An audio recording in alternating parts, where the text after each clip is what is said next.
আচ্ছা, আসসালামু আলাইকুম, কেমন আছেন সবাই?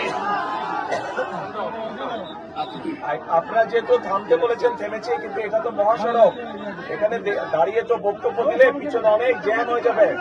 তবে এতটুকু শুধু বলবো, আপনারা যে কষ্ট করে এখানে এসেছেন, সকলে একত্রিত হয়েছেন, আগামী 12 তারিখ যে ভোটের দিনও কিন্তু এইভাবে গিয়ে কষ্ট করে গিয়ে ধানের শেষে ভোট দিতে হবে। আমার বাবা আমাদের এখানে প্রার্থী হচ্ছে মইনুল হাসান সাদিক, ডাক্তার সাদিক, চিনেন তো?